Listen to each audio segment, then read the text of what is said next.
Performer? Hell yeah! Are you ready for your next performer? Hell yeah! All right, give it up for Ellie!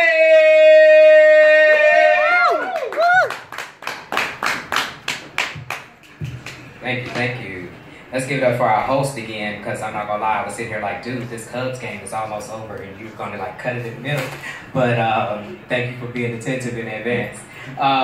Eddie's the name. And by the way, to answer your earlier question, the scariest thing that ever happened to me was showing up to a costume party and being the only one dressed up. But that's okay, because it don't match my story. So we don't rock with it. So anyway, the story is Her Shadow. It's actually based on a true story. Monday, January 9th.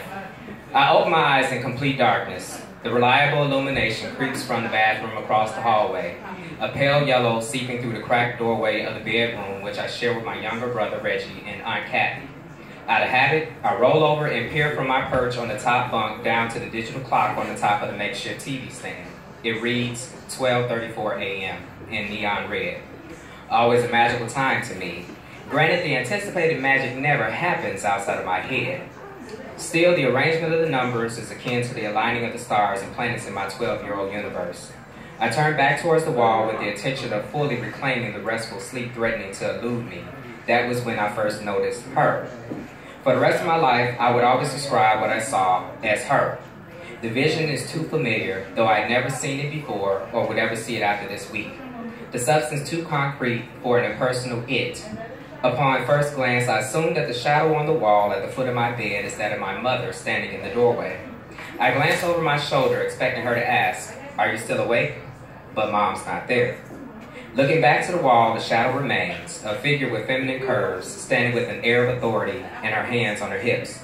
There's no way I can fall back to sleep now that my mind is preoccupied with this mystery. I sit up to get a better look at the door. Now I'm certain that there isn't anyone there. Logically, I assume that the various hats and coats on the post of the bed are creating the shadow. I shift them around, all the while expecting the ebon outline to move in concert. Yet, she stands stock still. For some reason, I know not to close that gap, that 5-foot gap between the bed and the wall. Drowsiness and shame overpower fear and curiosity, and I soon fall back to sleep. Tuesday, January the 10th. Following an age-old habit, I wake up in the middle of the night. Surprisingly, I hadn't even thought of the weirdness of the previous night until this particular moment. In an instant, I'm fully awake and sitting up in the bed. I look to the wall, and there she is, fulfilling an unknown expectation. Okay, this is just crazy, I think to myself. I lean over the bed rail to see that my Aunt Kathy is fast asleep on a pull-out mattress. Reggie is snoring like a hibernating bear in the bunk below me as usual. As my eyes move upward towards the chain-like light switch just within arm's reach of my bed, I notice the time on the clock, 12:34 a.m. I pull on the chain, flooding the room with light. Of course, the shadow is gone. Not wanting to disturb my roommates, I quickly pull it again. The light returns to semi-darkness of before. She returns as well.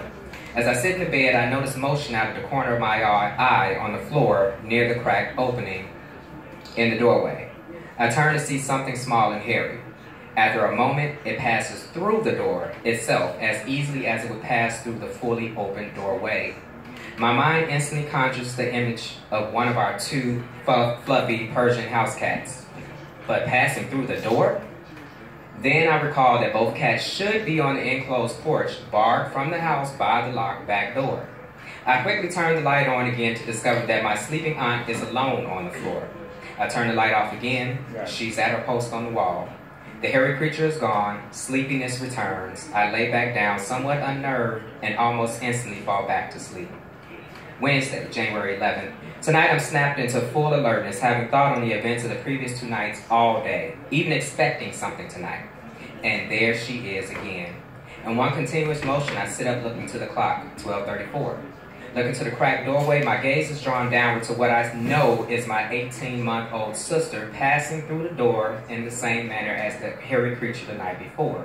She, however, moves to lie down beside the form of my sleeping aunt. I turn on the light before my fear and confusion can set in. Sleeping aunt, no baby sister, no shadow on the wall. I turn the light back off. Sleeping aunt, what appears to be my baby sister, is lying there beside her. The shadow on the wall. I creep to the foot of my bed, just as the first night, and shuffle the coats, hats, etc. on the bedpost. She stands just as defined and defiant as before.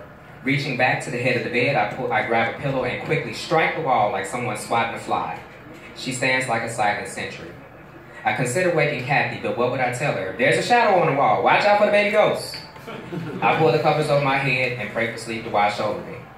Were you up late the last couple of nights? I asked my mother the next day as we rushed through our morning routine.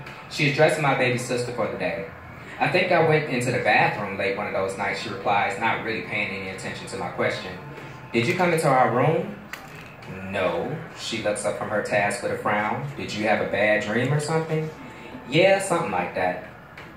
Wow, exclaims Kathy entering the bedroom that evening. You guys finally cleaned up in here. When I got home that evening, I hung up all the coats and things, usually on the foot of the bed.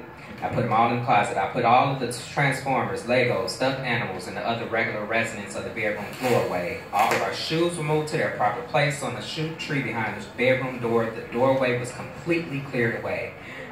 He even cleaned up in the bathroom, my mother said, following Kathy into the room. Yeah, I said, I figured it might help us all sleep better. Thursday, January 12th, as I wake up on cue, I close my eyes again and hope for another outcome. Opening them slowly, I lie as still as stone for a few more seconds. 1, 2, 3. I sit up so quickly I get a slight head rush. She's back. Looking down to the clock, 12:34. I begin to reach for the coats and hats at the foot of the bed until I recall that I had put them all away earlier in the closet. That is when I noticed them on the floor, in the doorway. For the first time all week, I try rubbing and refocusing my eyes, but it doesn't help. I still see 4 tiny cats, roughly the size of my thumbs, running around in a circle, running through the opening in the doorway, passing through the solid door, and back again. When I reach for the light switch, they abruptly stop and look up, taking notice of me. I freeze. Appearing satisfied at having punked me, or maybe even uninterested and unbothered, they start running again. I take a deep breath and pull on the light switch. No tiny cats. My aunt just barely stirs in her sleep. One hand still on the light switch, I look over to the wall. No shadow. I sigh and pull on the light switch again while watching the door. The racing cats reappear with the darkness. A quick glance over my shoulder confirms that she has returned. Leaning over the railing of the bed, I consider climbing down, but something about those cats keeps me confined to my bed. Staring at the wall, her familiarity is more intense than the first night, but still anything but comforting. I try in vain to suppress a body-shuddering yawn. Once again, I find security in the folds of my blanket. Friday, January 13th, 12:34 a.m. She's at her station, right on time for our nightly date. Attempting to break the maddening midnight monotony, I reach under my pillow and in one fluid motion, I pull out a flashlight I had hidden there and peer over the railing of my bed and point the beam of light at the floor of the cracked doorway. The shadow surprises me instead of the other way around. There's nothing on the floor, at least nothing that shouldn't be there. Kathy is fast asleep, no hairy creatures, no ghostly babies, no ridiculous racing kittens. A swivel of my attention brings the light back to the wall. She's gone. Well, not like I really expected to see her with a flashlight on. I turn the flashlight off, inviting the darkness which comes with the second surprise of the night. I lean in for a closer look and place an uneasy hand on the wall where she should be. Despite my timid search, the result is the same. The shadow is gone. I sit in silence, too dumbfounded to be grateful. I would have a lifetime to ponder the who, what, and why, to confound, confuse, and entertain others with the tale. Tonight, there seems but one sensible course of action. Sleep. Thank you.